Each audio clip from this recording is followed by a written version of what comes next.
Basically, today we're just going to be talking about Wayofest this year. It was almost a month ago now, right? Yeah, something like that. Yeah. 3 weeks, something like that. I don't know. Had some great talent this year. A lot of things were done differently. This is we had 2 stages. A lot of great bands, though. Even though we had 2 stages, we cut it back a little bit. And we had a lot less bands than what we had last year. Last year, we just went way overboard. You weren't there, so you don't know. I saw pictures. But yeah, we went way overboard. We had 1 stage, and I don't know. We made some mistakes here and there. We make mistakes every year, so I mean, I'm not really disappointed on that end. Like, I don't really look at anything as a failure. I look at it as something that we could learn from and build on. So we're planning on doing things a lot differently next year, heading into... It'll be year number 4 next year. That's Can you believe that? A lot. Yeah, and I mean, we're still not where we would like to be, but I think we have steadily made improvements. I don't know, what's your take on what went down this year at Wayofest? What I heard before and saw a lot of different pictures and stuff, I think it got better each year. I mean, there's different things that went better and different things that didn't go better, but I think this year went pretty well. I liked it this year. Well, the obvious thing, I think, is, last year we had a lot of great bands. We had a lot of people show up, but there was no flow. There's absolutely no flow. Changeover times in between sets was just atrocious. I mean, you can't have half-hour, 45-minute changeover times when you've only got 1 stage. And I think that hurt us a lot. We changed locations this year, so instead of having it in Warren at Dave Grohl Alley, we moved it all the way onto the boonies over in Lowellville. I mean, I think that might have hurt us a little bit, too.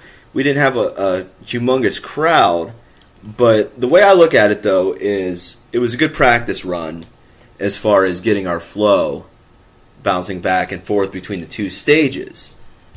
2 stages is definitely a lot better, and it all depends on your stage managers, too. If you don't have somebody running it correctly, you just got bands running wild, and they don't care. They just do their thing and just take up as much time as possible. But if you get somebody running it, they really know what they're doing and get them off stage on time, and that makes a huge difference in this type of venue. And, we had, you were running stage number 1. I was bouncing back and forth between the 2 stages. And we had Martin and, what was his name, Dan? I don't know. The guys from Zombie Crutch, the singer and the drummer. I go by stage names. Don't ask me real names. I feel like that guy over there with the tattoos. He's in charge. I think his name was Dan. But, yeah, those guys did a fantastic job. They busted their asses all day long. And, I really didn't have a whole lot of faith in Tom as far as running things, but he really impressed me. He put together a hell of a show. The Village of Lowellville did a great job of backing us quite a bit financially, and really, I mean, I feel like the only thing I really did this year was book the bands, book the sound equipment, and I didn't do a whole lot. I did a little bit of social media promoting. You slacked. I did. You just sat back in your recliner with your feet up and let them run it. But no, Tom did a fantastic job. He booked the venue, and the Village of Lowellville did a hell of a lot. They put together a lot. They got the stages, they got the alcohol, the food vendors. They paid for the insurance and just everything that we needed. They backed it. So, they did a great job there. I don't know if we're going to be back there again next year. We are looking at the possibility of a few other places. All I'm asking for is promotional sunscreen. You know what? We should get, a company that makes sunscreen to sponsor us next year. Yes. But I want to talk about the bands, though. We had a lot of great bands. I keep mentioning all the great bands that we had. We brought some back from last year. We brought one back from the first year. They were unfortunately were unable to make it last year. Token, They came out and they put on a hell of a show. And I really got to hand it to these bands that did play. You know, some bands will get there and they'll start loading in, and they'll look out at the crowd and they'll see that there's nobody there, and they're just going to half-ass it through their set. Every single band that played that day gave it their all. They're 100%. Even Hellfire Club, you know, it was dark once they got up on stage. We had minimal lighting, and they still put on a tremendous performance. You know, and I give a lot of credit to those guys, you know, John and Chuck and Jason and can't remember all their names. I'm terrible with names. I've met those guys 1,000 times. I can't remember all That's their names. not good, because I'm not good with names either, as we've covered. Hellfire Club, they were the headliner. They did fantastic. Even Kevlar, our national act, came from out of town. They were from Erie. They went all out. They set up their merch booth, everything, and they had people. What didn't you say? There was somebody that was like buying autograph stuff before they even went on stage. Yeah, there was some people buying stuff and getting an autograph before they even went on, which was cool. And you know, they had such a great time, and even with such a small crowd, they said they would love to be back next year, and we'd love to have them back next year. Yeah, everybody did great with it. I think they all put their all into it. There wasn't anybody that I was like, yeah, I don't want them back next year. One thing that we definitely did that I thought was pretty cool. No one else was really as excited about it as I was, but the opening act, the drummer is the son of the lead singer of the headlining act. I thought that was a really cool thing, like the father-son thing going on there. It's like they're gonna open it and they're gonna close it. Yeah, it was really awesome. And John Lane the Fourth, he stuck around all day, and that boy was red when he left. Oh yeah, I think he was worse than me. He literally was standing there like, I'm not gonna move because this hurts. He looked like he was hanging out in the sun all day. I mean, we had a lot of great bands. Who else played? Well, who played after? Who played after? Oh, them? don't ask me order, but you had was it Shaving Lincoln and B&O Zombie Marks. Crunch. B&O Marks was the second one. It was Anthony Ciosi from Token and his girlfriend Miranda. I can't remember how to pronounce her last name, but they called themselves B&O Marks. They did an acoustic thing. It was really cool. And then we did something else a little bit different this year. This is the first time we had a cover band. And a lot of people have different feelings on cover bands. I mean, there's some people that absolutely hate cover bands, and they hate how they make more money than the original bands. And I could just go on and on. You know, we had Hollywood and Ezzo on the show last year talking about the whole cover band thing, and then Mike Kermit came on and was defending the cover bands, and you know, people feel different ways about it. I have mixed feelings about it. It's nice to have it in there with those, because it breaks it up. See, my whole thing on booking a cover band is, you know, is it going to draw attention away from the originals?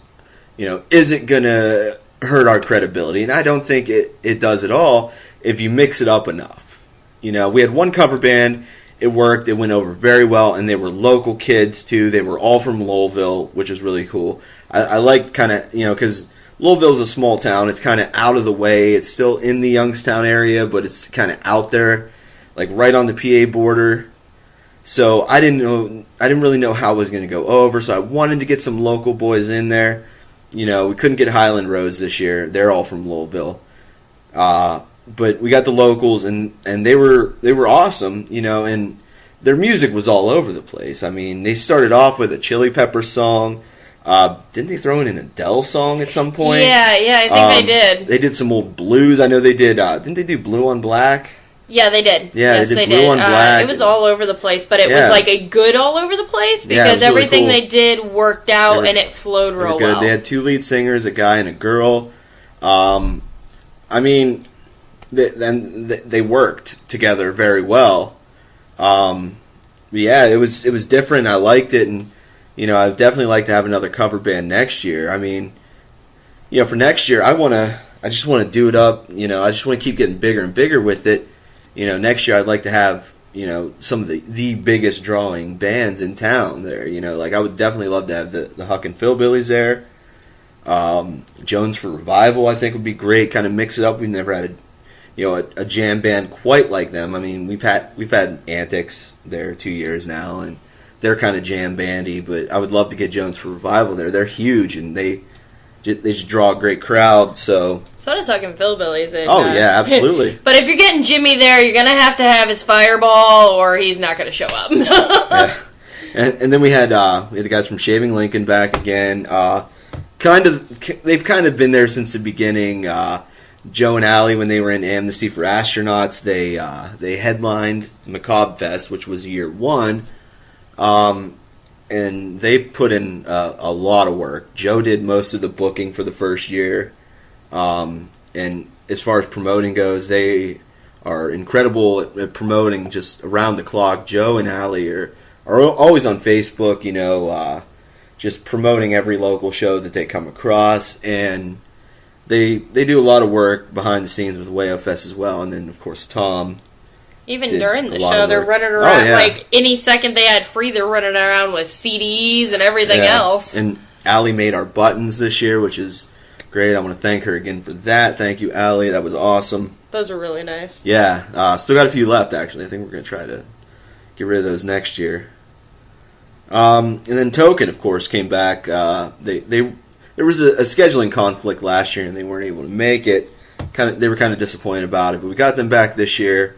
And they're just a fun band, and for being as young as they are, they're into really cool music. A lot of these kids are into, I don't want to sound like the old curmudgeon here, but put your walker away. But I mean, a lot of these younger bands are into just garbage music. They either want to be as poppy as can be, or they want to be as weird as can be. And I like. Speaking of weird, okay, what was it? Terrafractal? We'll get into that. Yeah, but I personally I like some experimental music. I like a big anthemic chorus type music, But fun music like that's Token. Like they got like a southern rock and blues and metal and all this mixed in. They started off their set with Born to Be Wild, which was really cool. They did really well with that one. For young kids, they like really cool music, and their singer was wearing a Pantera t-shirt. Can't beat that. Yeah, like I said, for young guys, they're into really cool music, which I like. And, of course, Terrafractal. Just as soon as those guys started playing, everyone was just coming up to me like, "I love these guys. We got to get these guys at this show and this show and this show." And they're the one. They're like what I was talking about. Like the young kids are into like the really weird music. That's these guys. They're so much fun though. So much fun. Well, I mean, no offense to Todd, Drew, and Dean. I love you guys. You guys are my boys, but they're nerds who get up and do nerdy stuff with musical instruments. But they make it work. I don't think anybody else could make it work the way that they do. I could not see that working. I mean... But it was great. You look at these guys and... they don't even look like a band, They just look like these weird kids that are going to be, like, standing in the corner all day playing hacky sack and shit, It's like they saw an open stage, ran up, grabbed the instruments, go, "We're going to play this shit right now!" Yeah, and, I mean, they got a drummer and two bass players who... Bass players share the vocal duties. And it's just really bizarre music. It's not going to be everybody's cup of tea, but I think the way that they do it, it's a little different because they're fun. You got these weird experimental bands like Flaming Lips, bands of that nature that just get up there and they play weird fucking music and they're so serious about it. And you can't be serious if you're playing weird music like that. You have to have fun with it for it to work, and that's exactly what they do. Yeah, which is it's really cool. I like it. They're just a fun group of guys all around too, and Dean was there last year with his old band Zero Set Memory, who he is no longer with, and Dean was there doing a lot of behind the scenes stuff too. Went to all the meetings and stuff, and doing the hippie thing and picking up trash off the ground, which was really cool. So, all right, we had to do a meeting last year for Wayofest sometime in May. It was at Packard Music Hall, and then we had another meeting at the Fine Arts Council of Trumbull County later that day. So we kind of carpooled down there. It was me, Dean, Herb, and Tori. We all went down there, and we just parked at Dave Grohl Alley, walked down to the Fine Arts Council, and he just kept picking up trash all along the way. And just until you find a trash case, he's just got 2 armloads of trash. I thought for sure you were going to tell me he's like making like an outfit or jewelry or some shit out of it. He was pitching the trash, which was really cool. You're going to get him like one of those pokey sticks. Yeah, that's Dean. He's just a good dude. And yeah, they're just a fun band, though. And I like those guys. And we tried to get them on last year at the last minute. And it's a good thing we didn't because we were overbooked anyways at that time. But glad we got them on this year. They were actually a last-minute addition as well. I believe they came in when Baroque Monody dropped out for whatever reason. David G. Ward was supposed to play again this year, but had a family emergency. We didn't end up actually filling his set, which really to me was, I mean, it was cool. Like it gave us a little more wiggle room in there for times, but I don't know. Even with him not being there, we were still right on time. So I don't know how things would have gone if he would have actually been there. So I don't know if we would have been. Running late somewhere. I don't know. I know there was a couple of the bands that we let them play a little bit longer. Yeah, little bit of people we had at the time. They really were going and into it, so we let them kind of get a little bit more leeway and go a little longer. So I think if they were right on time, we would have been able to fit it in, but it worked out anyway. I mean, I had Kevlar down for like an hour-long set, and I think they only played 40 minutes. Yeah. And then I went over on my set a little bit too. Always a troublemaker. Well, I did that because we had more time and Hellfire wasn't done setting up yet, so I played a little bit longer. But we had Antics back this year. Love those guys. Those guys are great.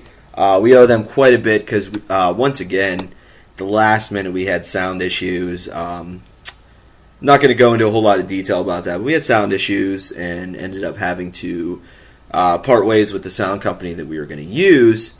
So here we are like 2-3 days before the fest, and it's like, shit.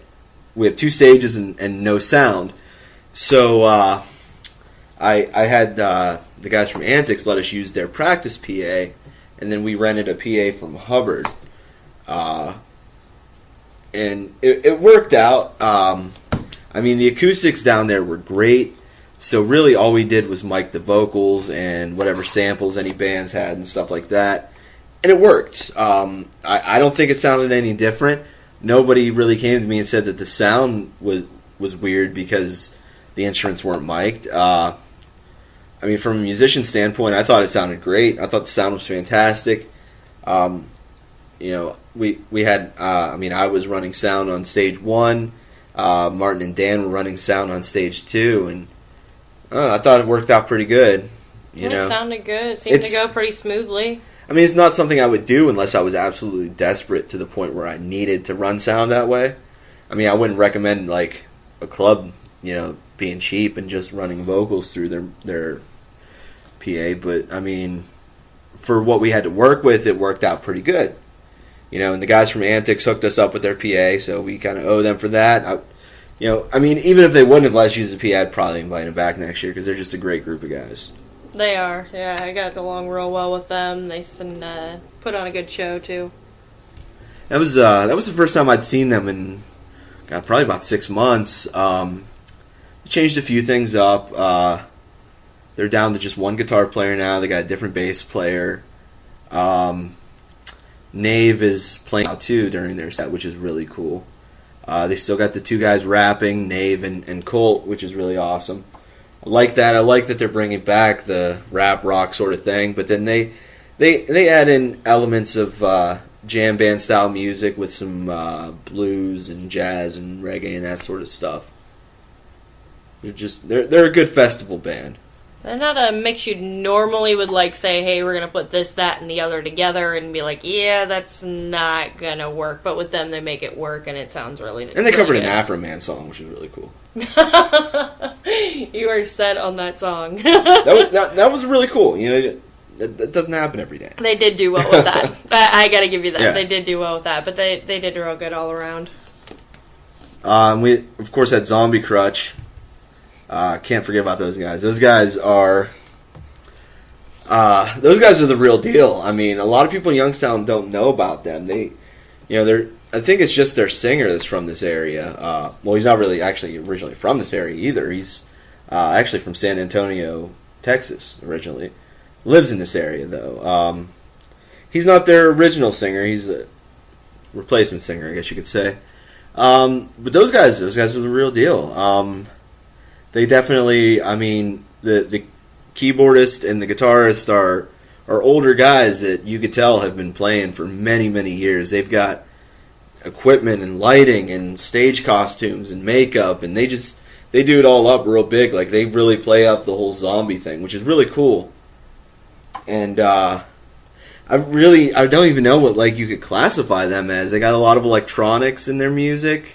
There's not really a classification for them. It's not really One industrial. of those bands that are like, hey, they're awesome. We don't know where to put them, but they're awesome, and everybody should go see them. I mean, it's not really industrial. It's got an 80s goth sort of vibe to it, but it's heavier, and Martin's kind of a metal singer. Still can't believe that voice comes out of him. But yeah, those guys are really cool. They do their own thing in the summer too. They got a festival they do out in Burton, Ohio, which is where they practice. And it's just a weekend long camping trip, and they got bands that play, and it's just a whole weekend of just drinking and listening to music. And I actually promised those guys that I would help out putting that together this year. It's next month. You remember the dates on that? 14th, 15th, and 16th, somewhere around there. Yeah. Whatever that weekend is. Yeah, whatever the weekend that has the 15th in it. Don't ask me days. I can't remember what I did yesterday. I think it might be 12th, 13th, 4th, something like that. Whatever that weekend There is a 15 in there. I know there is.